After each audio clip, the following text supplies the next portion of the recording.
Every night, more than 8 billion people on Earth enter a very strange state while they sleep. Your body becomes completely paralyzed. You drift through vivid hallucinations for hours, and then you wake up, almost forgetting everything that just happened. But here's the shocking part, that loss of control state is actually a superpower. In 1862, a chemist was stuck trying to figure out the structure of benzene.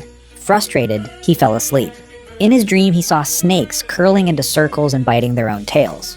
Boom. The answer appeared, and it completely changed modern chemistry. The same thing happened to Paul McCartney. He woke up, and the legendary song Yesterday was already fully formed in his mind. In other words, your brain can solve complex problems, even while you're asleep. But to do that, it puts aside its usual logic, mixes memories together, creates a distorted and irrational world, and then leaves you with only a vague feeling when you wake up. So what are dreams really? Why does the brain need such a strange mechanism every single night? Today we're going to decode one of the most mind-bending mysteries of the human experience, and the real science behind dreams. First, we need to rewind time to an old laboratory at the University of Chicago in 1952. There, a researcher named Eugene Aserinsky had an idea that people back then thought was very strange. Staying up all night just to watch other people sleep. At the time, scientists believed that when we sleep, the brain simply shuts off like a light bulb.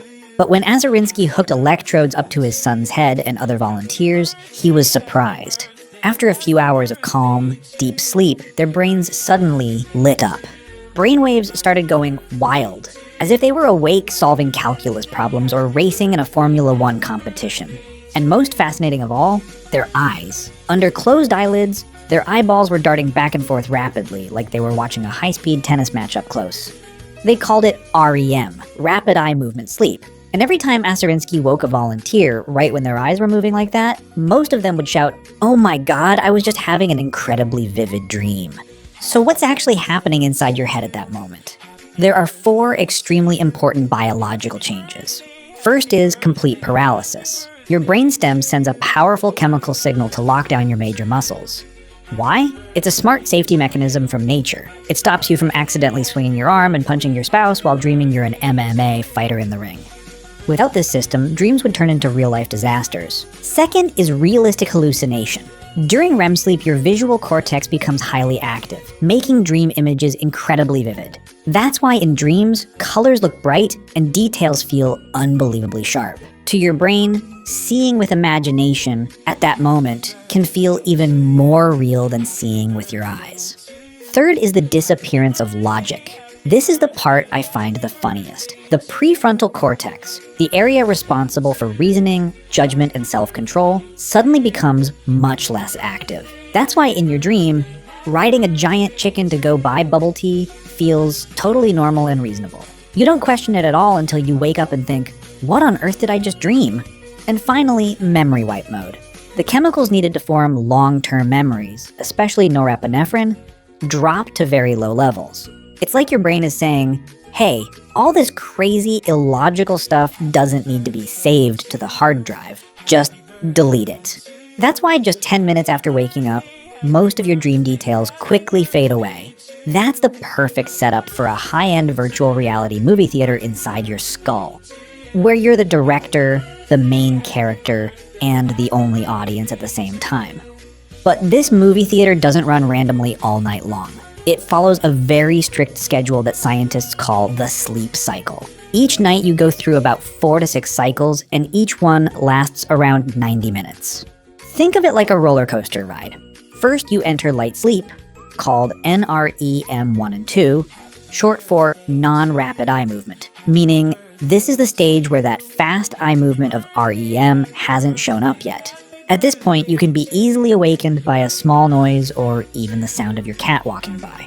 Next, the ride drops deep into the stage of deep sleep called NREM3. This is when delta waves, which are long, slow, powerful brain waves, take over. During this stage, your body is doing maintenance work such as repairing tissues, building muscle, and strengthening your immune system. If you get woken up here, you will feel extremely groggy and disoriented. And then, once the body has been taken care of, the brain suddenly goes, all right, time for some entertainment. The roller coaster shoots back up, taking you into REM sleep. This is when the most vivid dreams happen. Here's something interesting. Sleep cycles are not the same throughout the night. In the first half of the night, your brain focuses more on deep sleep to recover the body. But as morning gets closer, REM stages become longer and more frequent. That's why the weirdest, longest, and most memorable dreams usually happen around 5 to 6 a.m., right before that annoying alarm clock goes off and ruins everything. And you know what? Humans aren't the only ones who dream. Scientists have observed REM sleep in most mammals and even birds. Even your dog dreams. If you see your dog sleeping with its legs twitching and making little growling sounds, there's a good chance it's dreaming about chasing a giant squirrel in its own private dream park. And this is where the story starts to get even more interesting. Before Eugene Azarinsky discovered REM sleep in 1952, humans had no real idea what was happening inside the mind during sleep. Without brain scanners or electrodes, for thousands of years, people tried to explain this movie theater using imagination and religious beliefs. Take the ancient Egyptians. To them, dreams were not created by the brain, but were direct messages from the gods. They valued dreams so much that they even built sleep temples. People would go there, fall into a deep sleep, and the next morning, professional dream interpreters would help decode the will of the gods. And their interpretations were pretty fascinating. If you dreamed of dying in a terrible way, don't worry, the Egyptians said that was a good sign, meaning you would live a long life. If you dreamed about peeing into the Nile River, congratulations, your crops would thrive and money would flow in like water. Back then, dreams were basically like a weather forecast for your fate. This idea lasted for centuries, until the early 20th century, when one of the most controversial figures appeared, Sigmund Freud. He was the one who pulled dreams down from the divine world back into the human mind. In 1900, Freud published his groundbreaking book, The Interpretation of Dreams. He proposed a theory that still makes people blush today. Freud believed that dreams are the royal road to the unconscious. According to him, every dream is a wish in disguise. Do you have hidden desires, dark urges that society and morality will not allow you to act on while awake? Do not worry, your brain lets you act them out in your dreams. But because these desires can be embarrassing, the brain uses symbols to encode them. For example, dreaming about a key or a stick, well, according to Freud, it often relates to male genitalia. Then his student, Carl Jung, took the idea even further. Jung believed that dreams are not just about personal desires, but also contain shared symbols of all humanity, like the hero, the wit, or the monster. To Jung, dreams are the mind's way of helping us become more balanced and whole. For a long time, Freud and Jung made the whole world believe this. Every dream is a coded message waiting to be solved. And if you don't understand your dreams, it means you're missing out on a huge secret about yourself. But when modern brain imaging tools like fMRI and PET scans came along, neuroscientists started to notice a harsh reality. The brain during dreams works in a very mechanical and practical way. They began to move away from Freud and Jung. Instead of asking, what does this dream mean? They asked a more survival-focused question. Why would evolution keep such an energy-consuming and risky mechanism like dreaming? And from there, the 5 biggest modern scientific theories were born. The first theory, activation synthesis theory. This one is probably the most boring. Scientists suggest that dreams don't really have any deep meaning at all. During REM sleep, your brainstem sends out random, chaotic electrical signals to the cortex. Imagine your brain like a kid randomly flipping light switches on and off. Your cortex, the part responsible for making sense of the world, suddenly receives a bunch of messy signals. It panics.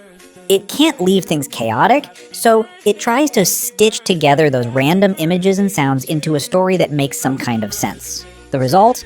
A crazy dream is born. In other words, dreams are just your brain trying to find patterns in chaos. It's like looking at cracks on a wall and imagining you see a face. The second theory, memory consolidation theory. This is the most widely supported theory today. Scientists see dreams as the brain's save button. All day long, you collect tons of information, learning a new language, practicing a piece of music, or even remembering what your coworker wore this morning. At night, during dreams, the brain starts sorting everything out. It's like a librarian cleaning up a messy pile of books. It decides what's important to store in long-term memory and what should be thrown away. In 2010, researchers ran a famous experiment. They had volunteers practice a very difficult 3D maze on a computer. One group took a nap and dreamed about the maze, while the other group just rested or slept without dreaming about it. The result? The group that dreamed about the maze solved it much faster later in the day. This showed that when you dream about something you're learning, your brain is actually practicing and improving that skill in the background. The third theory, threat simulation theory. Do you have nightmares? Have you ever dreamed about being chased, falling, or being attacked? Of course you have. I'd bet all of us have at some point. So why does that happen? Evolutionary psychologists believe dreams are like a virtual reality training room for survival. Our ancestors lived in a world full of predators and enemies. If you dreamed about running from a saber-toothed tiger, your brain was practicing real survival responses. How to run faster, where to hide. Because you are in a safe place, your bed, you can rehearse the most dangerous situations without getting hurt. Thanks to these practice sessions in dreams, when you face real danger the next day, your reactions can be faster and more accurate. Nightmares, it turns out, are like a fast-track survival training course for your brain. The fourth theory, social simulation theory. This is a modern version of the threat theory. In the 21st century, we're not afraid of saber-toothed tigers anymore. We're afraid of social judgment. Dreams shift to simulating stressful social situations. A heated argument with your boss, a disastrous date with your crush, or the classic one, standing in front of a crowd, giving a speech, and realizing you forgot to wear pants. This is how the brain helps you handle complex relationships. It lets you practice dealing with emotional conflicts like embarrassment or rejection. Dreams are where we test out social scenarios so we can become more skilled social beings. The fifth theory, creativity and problem-solving theory. This is the key to explaining the stories of Kekulé and Paul McCartney I mentioned earlier. In dreams, because the brain's logical center is much less active, it's no longer limited by physical rules or social expectations. It freely connects ideas that normally have nothing to do with each other. It lets you truly think outside the box. A problem you can't solve while awake because you're stuck following rules. In a dream, your brain might throw out a crazy but effective solution. Dreams are like an unlimited creative lab, where some of humanity's greatest ideas get delivered straight to your mind at 3 a.m. And this is where things start to get a little unsettling. Because the next theory doesn't just change how you see dreams, it changes how you see your own brain. It was proposed by the famous neuroscientist David Eagleman, and is called the defensive activation theory. To understand this theory, you need to know one shocking fact about the brain. It is highly plastic, neuroplasticity. Brain regions don't stay fixed. They constantly compete for territory like countries on a map.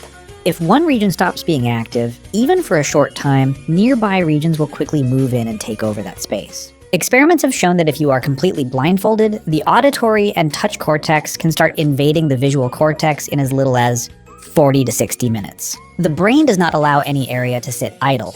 Now think about our ancestors. They slept in complete darkness for 8 to 10 hours every night. In that darkness, the visual cortex had no input to process at all. This created a huge evolutionary risk. If you go 10 hours without seeing anything, your visual system could start getting taken over by other senses. And when you wake up, your vision could weaken, or you might even lose some color perception. So what was evolution's solution? Dreams. According to David Eagleman, dreams may act like a screensaver, a biological screen protection system.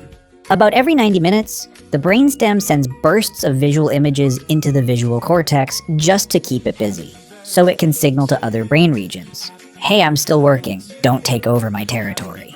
In other words, we might dream to protect our ability to see. Dreams are not just artistic movies. They are a territorial battle happening inside your skull. This perspective flips everything, turning dreams from something mystical into a brutally practical biological tool. So in the end, which theory is actually correct? Is it about cleaning up memory, practicing survival, boosting creativity, or just protecting vision? The most honest answer from science right now is probably all of them. Evolution is incredibly good at making the most out of things. Dreams may have started for a simple, technical reason like protecting the visual cortex, but over time, the brain has used that same mechanism to do many other jobs, from emotional processing and memory building to creating legendary music. What I find most fascinating after all this research is the strange contradiction of humans. We've taken pictures of black holes millions of light years away. We've decoded the entire human genome. We've created artificial intelligence that can write and draw. And yet, we still can't fully agree on why our brain runs its own movie theater every single night. Dreams remain as a reminder that the universe inside the human mind is just as vast and mysterious as the one out there. So tonight, when you lie down, close your eyes, and start to feel your body go still, enjoy it. You're about to enter the greatest, strangest, and most private movie theater in the world. It's the only place where you can fly, talk to people who are gone, solve the mysteries of the universe, or just grab bubble tea with a dragon. If you saw yourself in those weird movies last night, hit the subscribe button and share this video with a friend who loves dreaming as much as you do. And don't forget to flex the wildest dream you've ever had in the comments. I'm honestly curious. There's still a whole universe of mysteries you haven't discovered yet. Click on the video on your screen to continue the journey of becoming smarter. I'm Apex. See you next time.